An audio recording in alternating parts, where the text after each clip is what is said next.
Yat param brahma sarvatma. Vishwasyatanam mehat. Sukshmat sukshmataram nityam. Tattvamev tvamev tad.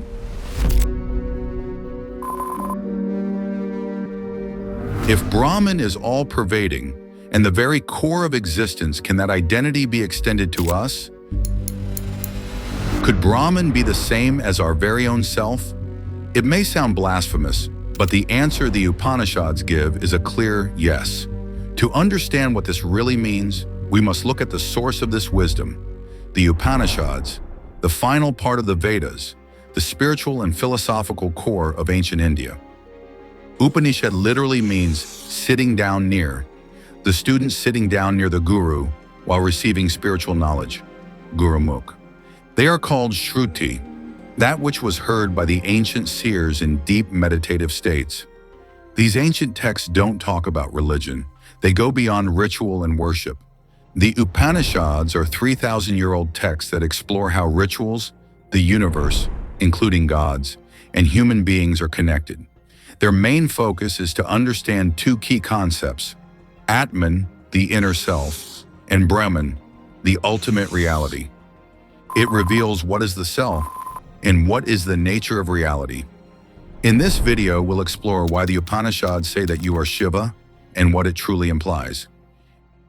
In Hinduism, Shiva is the Supreme Lord who is worshipped in linga and murti forms, but in the Upanishads, he is not a god sitting on a mountain. He doesn't carry a trident and isn't to be found in temples.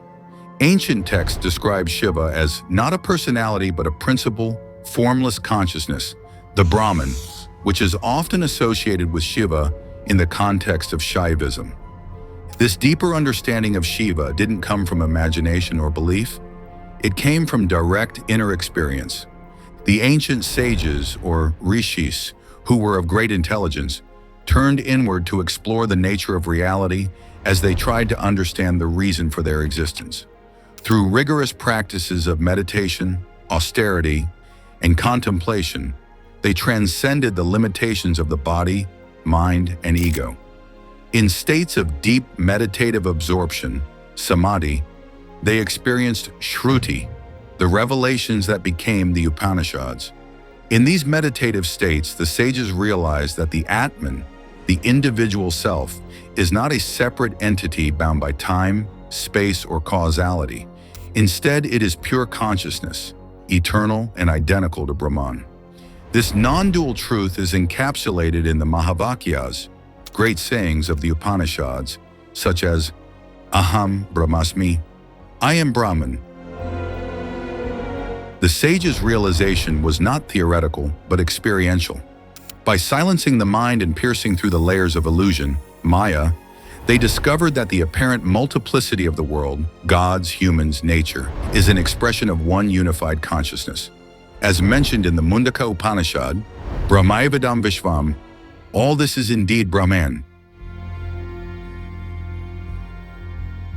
The Upanishad's profound insight is that Atman and Brahman are one. As the Chandogya Upanishad declares, Tat Tavam Asi, thou art that. When the Rishi says Rudra is one and there is no second, they're pointing to the identity that the individual consciousness is the same as the cosmic consciousness. But why does the Upanishad use the name Rudra or Shiva while expressing this truth? The ancient sages may have perceived the beginning of existence as a powerful, roaring emergence. To describe this force, they turned to the name Rudra, which they interpreted as the fearsome one or the one who roars. It wasn't just a name, it was a way to signify that transformative moment when existence first stirred. They recognized that this wasn't just an external force, but something deeply connected to us. When the Rishi says Rudra is one and there is no second, they're pointing to the identity that the individual consciousness is the same as the cosmic. The sages described Atman and Brahman as Sat Chidananda, emphasizing its eternal and blissful nature. The apparent separation between the individual and the universal is due to avidya, ignorance, which veils the truth with the illusion of duality, Maya. The Upanishads don't just speak of the self, but they also offer clear and practical paths to realize it. With the guidance of a guru, one is encouraged to walk the path of self-inquiry, Atmavishara, meditation, jhana, and detachment, vairagya. Alongside this, the importance of ethical living, selfless action, and in some traditions, devotion, bhakti yoga, is also emphasized. But at the heart of it all is the inward journey, a quiet turning away from the outer world to recognize the truth that the Upanishads have always pointed to. The self and Brahman are not two.